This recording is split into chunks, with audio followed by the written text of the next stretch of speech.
A single dad was walking home late one stormy night when he saw a beaten mother clutching her little boy on the sidewalk, thrown out by her cruel in-laws.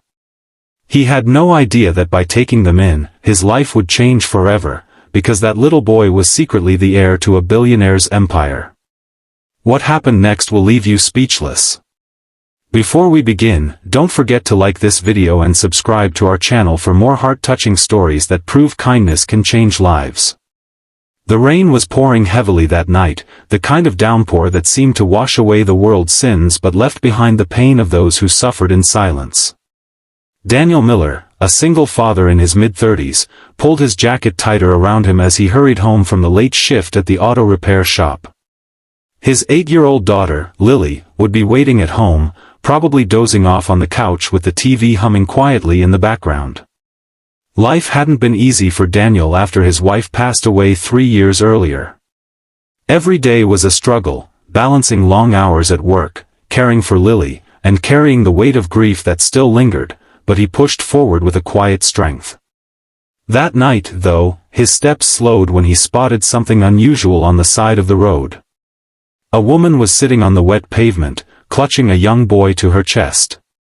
Her hair was drenched, her clothes torn, and there were visible bruises on her face. The boy, no older than 7, had his small arms wrapped tightly around her, trembling in the cold. Daniel's heart clenched. He approached cautiously, not wanting to startle them. "Ma'am, are you all right?" he asked, his voice gentle yet filled with concern.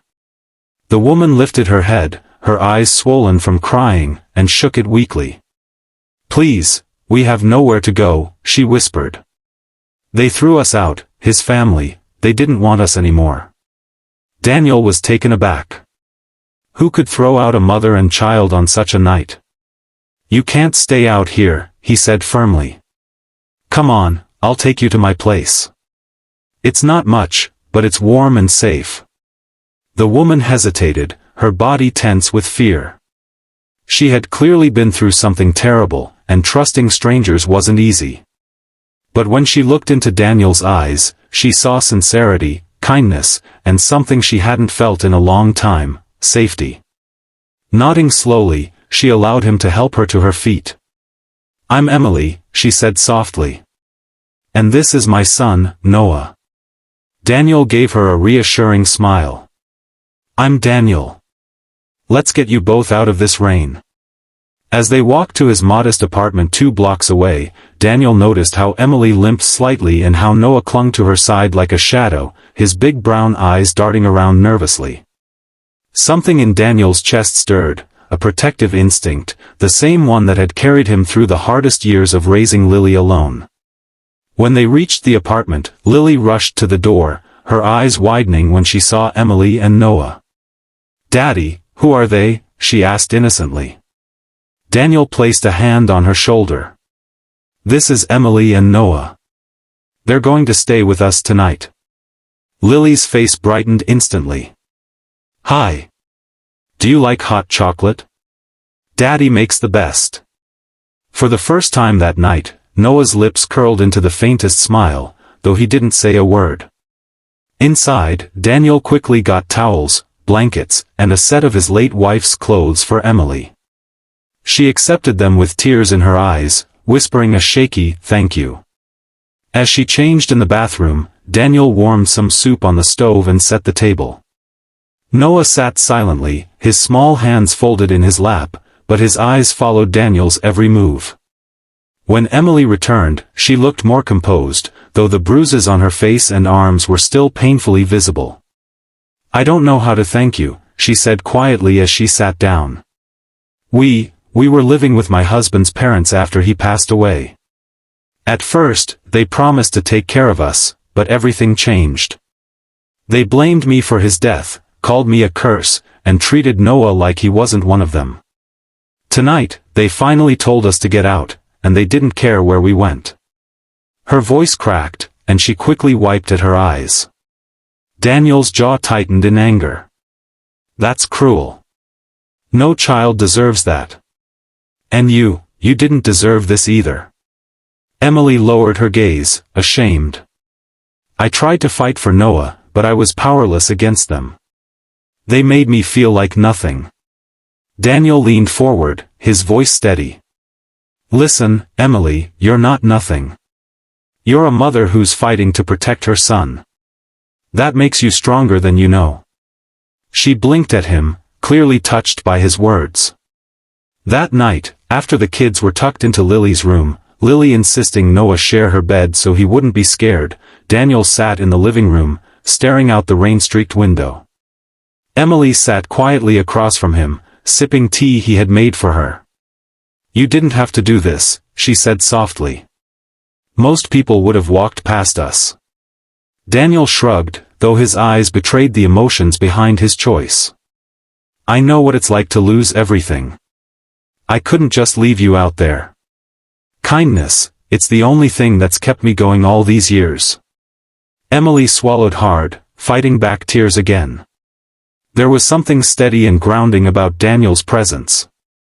He wasn't wealthy, he didn't live in a grand house, but his home radiated something her in-laws' mansion never had, warmth and love. Over the next few days, Emily and Noah settled into a routine with Daniel and Lily. Emily helped with house chores, cooked meals, and even sang lullabies at night that made both children giggle. Noah, though quiet, began to open up little by little. He laughed at Lily's silly jokes, clutched her hand when they walked to the park, and looked up to Daniel with admiration. Daniel noticed, though, that Noah carried himself differently from most children his age. There was a quiet dignity in the way he spoke when he finally found his voice, a maturity that seemed beyond his years. One evening, as Daniel was helping Noah with his homework, he noticed the boy solved complex math problems quickly, with an ease that surprised him. You're pretty sharp, kid, Daniel said with a grin. Noah shrugged shyly but beamed under the praise. Emily watched the interaction from the kitchen doorway, her heart aching with a mix of gratitude and fear. She knew a secret she hadn't yet shared, the truth about Noah's heritage. Her late husband hadn't just been any man, he was the estranged son of a powerful billionaire who owned one of the largest corporations in the country. After her husband's sudden death in a car accident, the family turned on her, accusing her of being after their wealth. They wanted Noah erased from their world, afraid he might one day claim what was rightfully his. Emily had endured their cruelty to keep Noah safe, but when they finally cast her out, she realized she was truly alone, until Daniel appeared. That night, as she tucked Noah into bed, he looked at her with sleepy eyes and whispered, "Mom, I like it here. Mr. Daniel is nice. Lily is my friend." Emily kissed his forehead, tears brimming in her eyes. "I know, sweetheart. I like it here too." In that small, worn-down apartment, they had found something that money and status had never given them, peace, love, and belonging. Emily still feared the day her past would catch up to her, but for now, she let herself breathe for the first time in years. Daniel, unaware of the storm brewing beyond their quiet little world, simply saw a woman and child who needed a safe place and gave them one.